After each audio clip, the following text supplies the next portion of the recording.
2021 brought us Spider-Man No Way Home, one of the most successful films of all time, grossing nearly $2 billion worldwide. Audiences loved the way it brought back Andrew Garfield and Tobey Maguire from previous Spider-Man continuities and tied them all together. 2 years later, The Flash did something similar by bringing back Michael Keaton's Batman into the DCEU. Both films pulled from successful past adaptations. I'm Batman. You know, I'm something of a scientist myself. Yet The Flash was considered a box office bomb, making only $226 million worldwide after spending $300 million to make and market the film. Why was one so much more successful than the other? It's another project that's been blessed from the beginning. There's the shot right there. That. Okay, we don't need to see. Right there. Hey, buddy. Eyes up here. Now you want to get nuts? Let's get nuts. Here we go. Victory mine. Ask me how am I doing? I'm telling you, really, I'm doing sublime. I never wait in the stewardess line. I just go do it. I'm moving my time. Really had nothing to do with it. How am I moving? I'm moving like you want to shine. Follow my lead. Don't listen to lies. I had to put me all in the line. That's why I know that victory's mine. I prefer Jared Leto. Hunka hunka!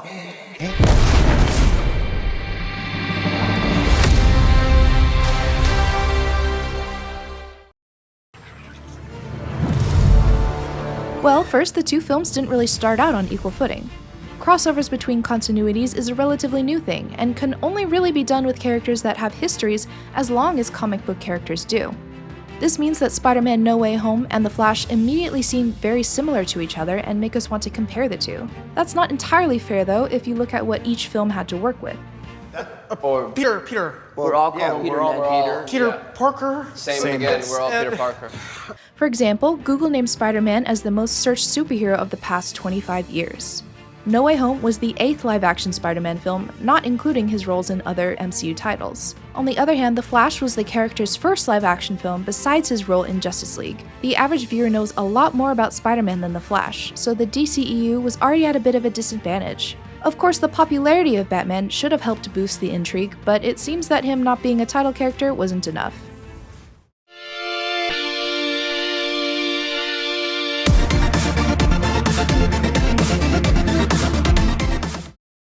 The two films also had big differences when it came to the actors and their publicity. Tom Holland has made his career relatively scandal-free so far. Hey guys, it's Jacob. I play Ned. I am Tom. I play Peter. And I'm Zendaya. I play MJ. Even throughout the COVID lockdown, he, Zendaya, and Jacob Batalon were able to promote No Way Home through simple interviews and reaction videos. The relationship between Zendaya and Holland is so popular that some have accused it of being fake, purely for promotional purposes. On the other side, Ezra Miller went through several legal scandals, including being arrested for assault, a restraining order, and even allegations of grooming during the production of Flash. Warner Brothers had to try to compensate by promoting Michael Keaton over Miller, heavily featuring Batman in the trailers over Flash. Keaton did a vast majority of the promotional interviews, with Miller only having one public showing during the 2 years leading to the Flash premiere.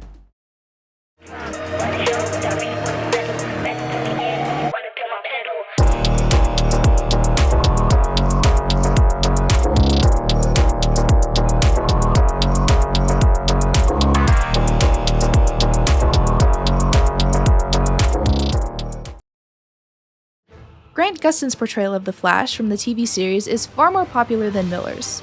The Flash film took 5 years longer than intended to produce, during which the Flash show began and finished a 9-season run.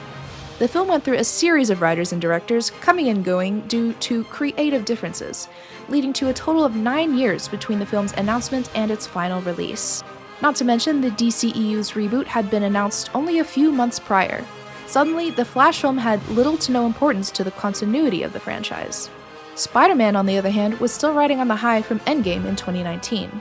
Audiences had been rewarded time and time again for keeping up with all of the MCU films by feeling the payoff when different characters came together.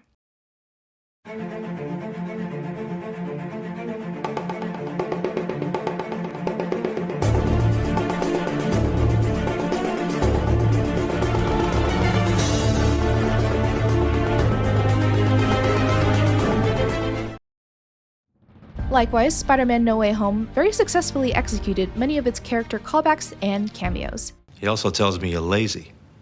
Trying to do better. How are you? Trying to do better.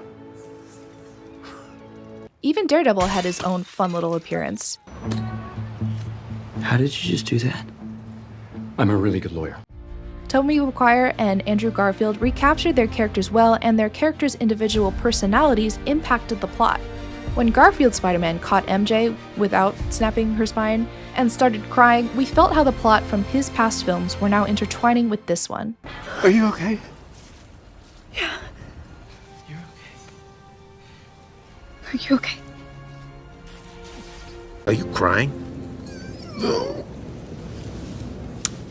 Yes. Maguire's Spider-Man had to be the one to stop Peter from killing the Green Goblin.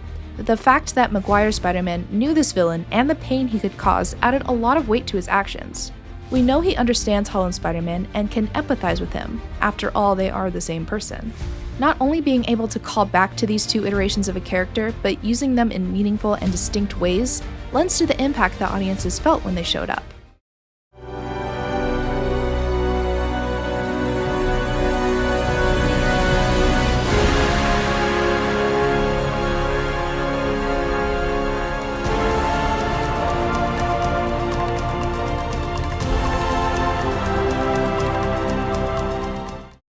Bringing back Keaton's Batman was also done well, but maybe not as well as Spider-Man. Maguire and Garfield's characters came into the current MCU, but by bringing us back to the old Batman's universe, it's easier to feel the nostalgia. We get the music, the recreated sets, and the costumes to quickly pull us back into that old headspace. Keaton does a great job of reprising his role, but this specific Batman doesn't make a huge difference in the plot. Any other Batman would also have helped Barry after some reluctance. Of course, the tone would have felt completely different if it were, say, Christian Bale making spaghetti, or Robert Pattinson chucking a frying pan, but the outcome of the plot would have held similar weight. Batman empathized with Barry because he lost his parents too, and that's true of all Batmen. They all would have tried to sacrifice themselves to save the others, pushing Flash further into spiraling out of control. Again. Barry.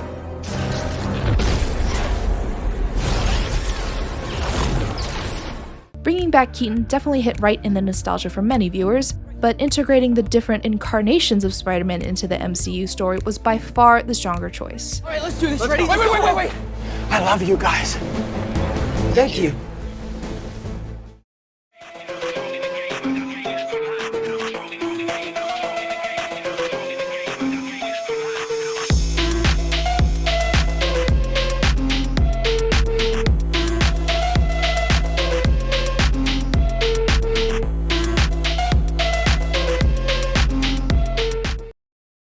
Both films also had varying levels of success when bringing back their villains from the past.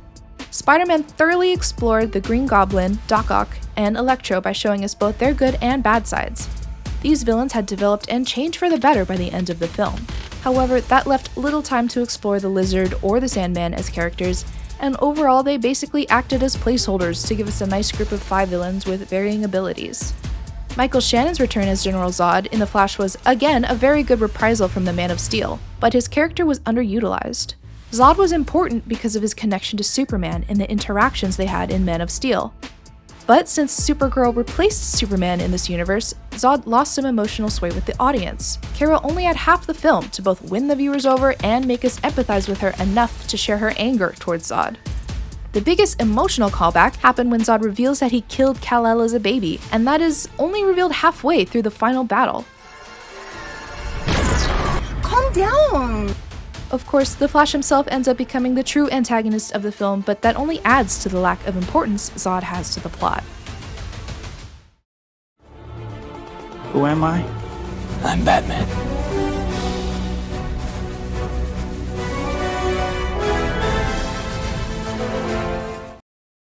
The Flash was also at a disadvantage when it came to the strength of the nostalgia that it had to work with. Keaton's Batman from '89 is simply less likely to be known by younger generations. Maguire's oldest Spider-Man film was from 2002 and therefore more likely to be seen by the No Way Home audience. The Flash tried to push the nostalgia by bringing cameos into the multiverse collision scene. With over 70 years of film and television to pull from, DC could have had an advantage through sheer numbers. Instead, the cameos chosen felt disjointed and out of place. Many viewers found it unsettling to see Christopher Reeve's face reanimated, and the Nicolas Cage Superman was a niche reference that was more jarring to see than anything else. The decision to keep Nick Cage but cut Henry Cavill was perhaps not the wisest one. Not a great plan. Save Martha! Hello, no. Why did you say that name? It's his mother's name.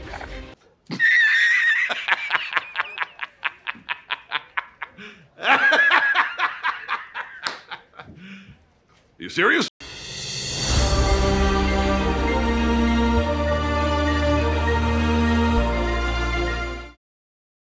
A lot of the references shown in The Flash might have worked better had the film not been pushed back so many years. In following No Way Home, it felt like a lesser version of a similar concept. The film would have held agency in the DCU and actually mattered to how things move forward.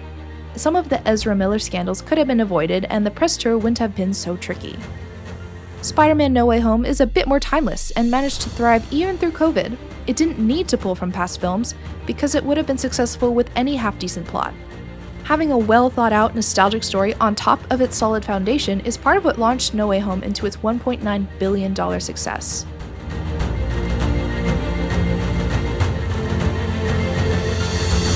In conclusion, The Flash tried its best, but it stumbled into the race with its shoelaces untied.